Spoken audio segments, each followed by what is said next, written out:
your adult contemporary radio station in Zambia, connecting you to the newsmakers and events that make news in the global village.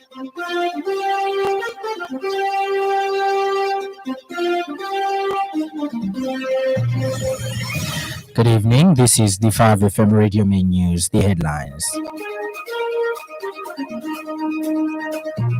Zambia reaffirms commitments to sustainable food systems at UN Food Systems Summit +4. RPA successfully concludes a targeted enforcement operation to address unauthorized possession and use of nuclear density gauges.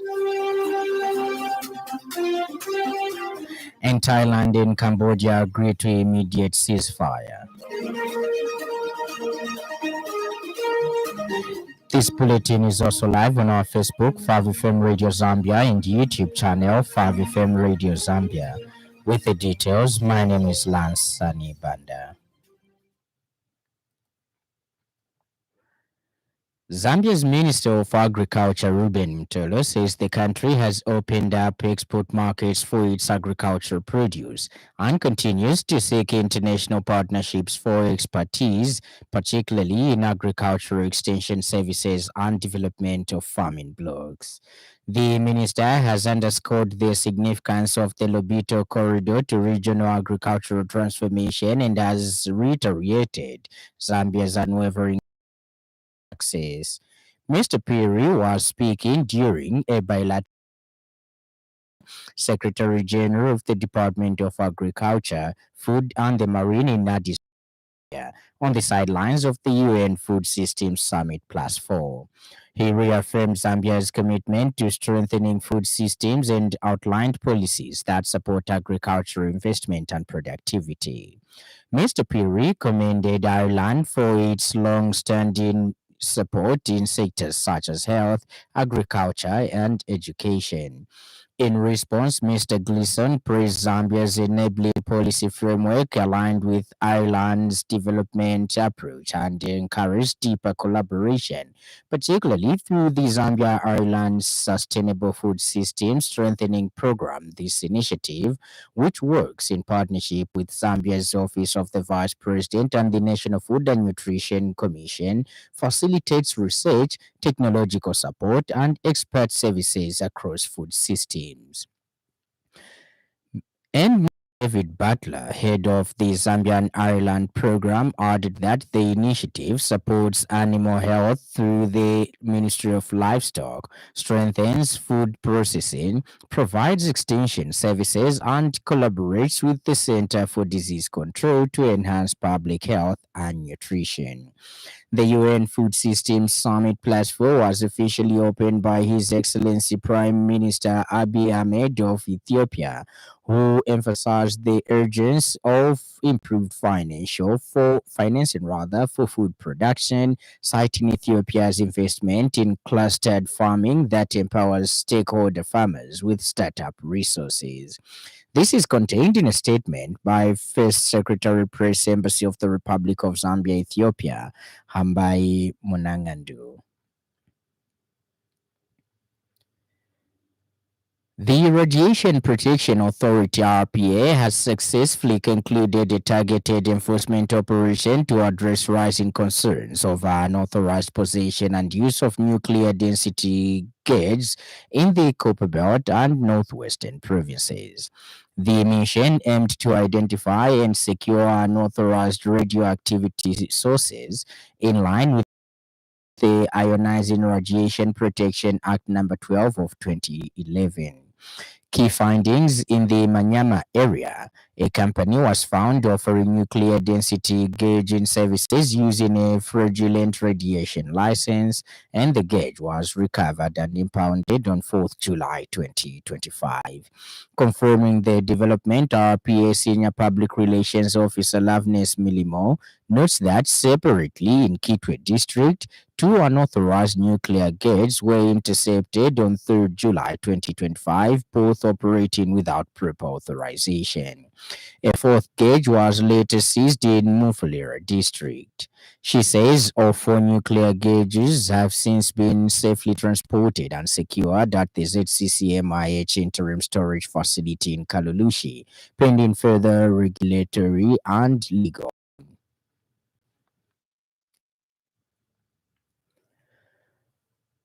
The Zambia National Service ZNS has suspended Sergeant Rhoda Njovu following her alleged involvement in the production and circulation of an obscene and indecent video. ZNS Chief of Public Relations and Liaison Brigadier General Mebo Nyoni stated that the suspension is intended to facilitate ongoing police investigations and any subsequent prosecution.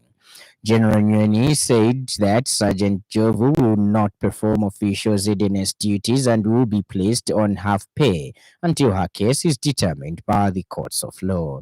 She added that the decision aligns with ZNS disciplinary procedures and regulations, which require all personnel to uphold the highest standards of moral, ethical, and lawful conduct.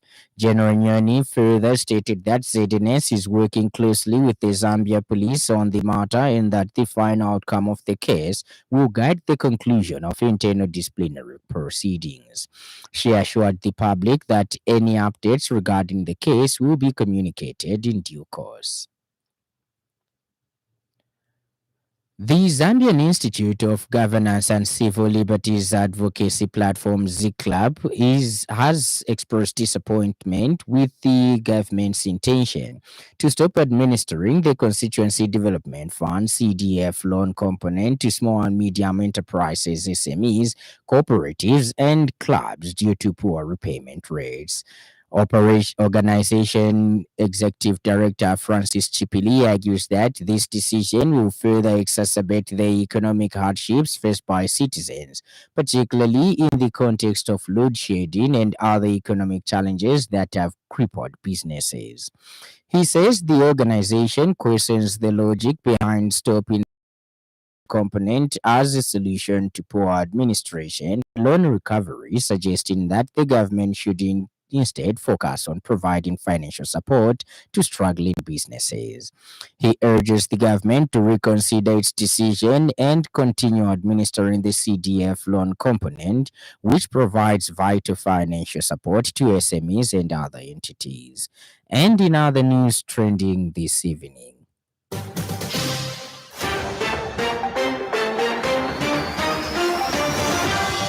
Harumwanga Nkumbula Ward 12 Councillor Aaron Mwanza has described road projects earmarked for construction in his ward using funds drawn from the 2025 Constituency Development Fund CDF as a landmark achievement for the people of Kanyama constituency.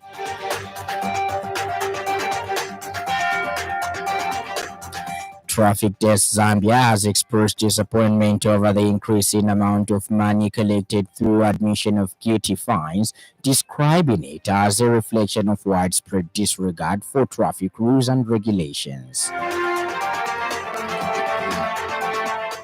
Up next, the business news. 5FM Radio Business News. We mean business. Keep you current in commerce, trade, and industry, local and global. It's our business to keep you informed about business. Central Province Permanent Secretary Muna Mwanakampwe has announced that the region is expecting over $2 billion in new investments, a significant milestone in President Hakainde Hichilema's broader agenda for economic renewal. During the second quarter Provincial Development Committee meeting held in Kabwe, Dr. Mwanakampwe attributed this influx of investor interest to the stability and pro-business reforms introduced by President Hichilema's New Dawn administration. The government's active investment promotion efforts have led to secured pledges totaling to more than $2 billion United States dollars, earmarked for critical sectors such as mining, manufacturing, energy, infrastructure, and agriculture. He also noted that development partners have shown strong trust in the government's direction, with over 722 million United States dollars placed, something Dr. Monakampwe credited to the president's effective economic leadership and diplomatic engagement. A key example of these developments is the Zambia Jiangxi Multi-Facility Economic Zone MFAS in Chibombo, which represents a total planned investment of 600 million United States dollars and 200 million United States dollars, of which has already been invested. Is expected to produce 92,800 metric tons of wheat. This places us as one of the top wheat producing regions in the country. Actually, to be precise, we are above 59% of the total wheat produced in this country. Our farmers have also remained steadfast in production of soybeans, sorghum, sweet potatoes, Irish potatoes, barley, tobacco, and reinforcing our agricultural base. Ends the business news. 5FM Radio Business News. We mean business. Keep you current in commerce, trade, and industry, local and global. It's our business to keep you informed about business. And in news from across our borders, Thailand and Cambodia have agreed to an immediate and unconditional ceasefire after 5 days of fighting at their border, killed at least 33 people and displaced tens of thousands. This is a vital step. This is a vital first step to de-escalation and the restoration of peace and security, Malaysian Prime Minister Anwar Ibrahim has said, flanked by his Thai and Cambodian counterparts, as he announced that hostilities would end at midnight. Thailand initially rebuffed his offer to mediate, but agreed after US President Donald Trump said tariff negotiations would not proceed until fighting stops. Tensions over the century-old border dispute had ramped up in May after a Cambodian soldier was killed in a clash. And in sports news, Chipolo Polo assistant coach Moses Sichone says competition is heating up in the camp as players fight for places in Zambia's final squad for the 2024 Total Energies African Nations Championship, CHAN. It will be held from 2nd to 30th August 2025 across Kenya, Tanzania, and Uganda. And now the weather.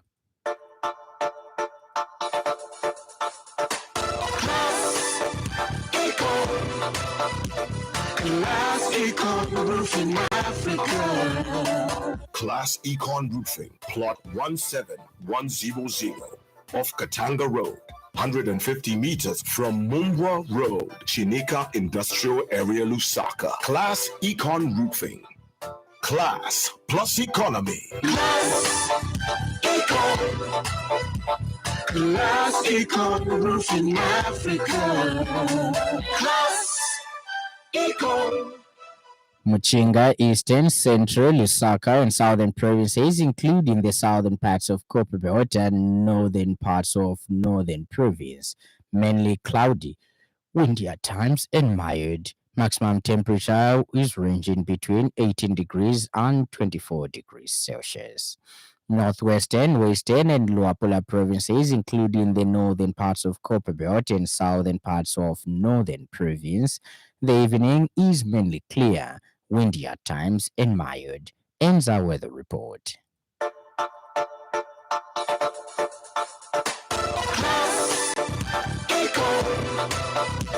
Class Econ Roofing Africa. Class Econ Roofing, plot 17100 off Katanga Road, 150 meters from Mumbwa Road, Chinika Industrial Area, Lusaka. Class Econ Roofing. Class plus economy. Class Econ. Class Econ Roofing Africa. Class Econ. The weather item brings us to the end of the news, but before we go, a recap of the stories that made headlines.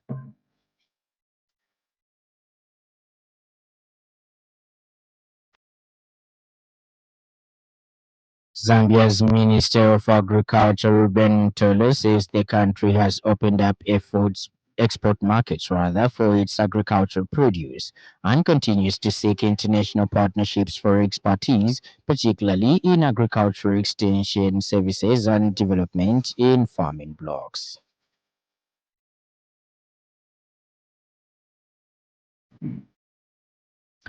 The Radiation Protection Authority (RPA) has successfully concluded a targeted enforcement operation to address rising concerns over unauthorized possession and use of nuclear density grids in the Copperbelt and northwestern provinces.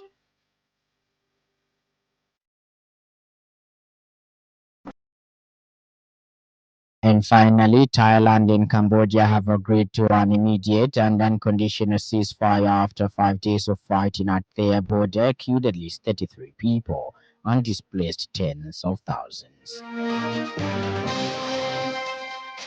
For more news, follow us on Facebook, 5FM Radio Zambia, and subscribe to our YouTube channel, 5FM Radio Zambia.